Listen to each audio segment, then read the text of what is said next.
Remember when the left heralded Biden as the pro-energy president? All of the above. He's all of the above. I think that's a bunch of malarkey. Here with me now, House Budget and Appropriations Committee member, Virginia Republican Congressman Ben Cline. Welcome back to the show, sir. Kennedy, good to be back with you. Although it's during these hard times, it's really disappointing to witness what we're seeing back home. Yeah, I don't like the president targeting oil companies because they're not the best group to have on the defensive right now. And I haven't heard this administration talk more about, starting some new refineries, which would be helpful at this point. Well, if the president had policies that actually encouraged oil companies to invest in additional exploration, then the companies might actually take the initiative.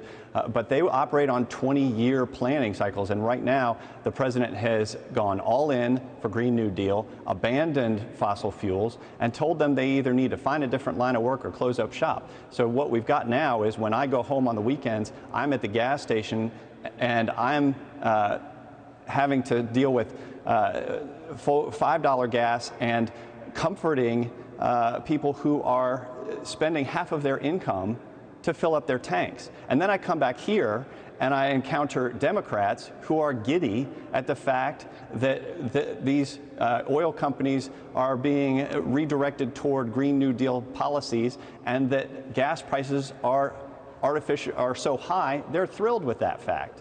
Yeah, and no one should be thrilled that people are hurting, and that's the bottom line here.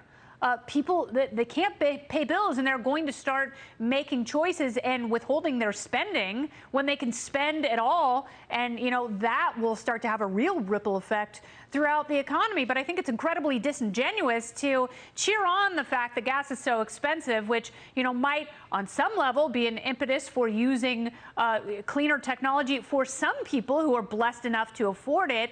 But the president going to Saudi Arabia begging for increased oil production is just an admission that we are still very much on fossil fuels and our economy cannot run without it. So if they're admitting that, then allow us to drill, pump, refine, and produce in this country. You would think that they would encourage an all-of-the-above energy policy, which so many of us have advocated for so long. What does that mean to you? Delusional. What does that mean? That means great. We can have solar, wind, and whatever other alternative fuels you want, but can't abandon fossil fuels because too much of our economy depends on it. And so they're delusional when they have a budget committee hearing just this week on how successful the American Rescue Plan has been. When we're looking at 8.6% inflation and runaway gas prices, that's the result of the $1.9 trillion American Rescue Plan, the inflation that we're seeing, and the price hikes in the stores and on the shelves and in the gas stations. We need to address inflation by going back to fossil fuels, by investing in new drilling, and that will help bring down not only the cost of energy, but these are input costs for manufacturers, farmers, small business owners. Everybody's going to see a benefit on their bottom line if we can start to bring down the price of energy. We have to, and it's not through picking winners and losers from the presidential pulpit.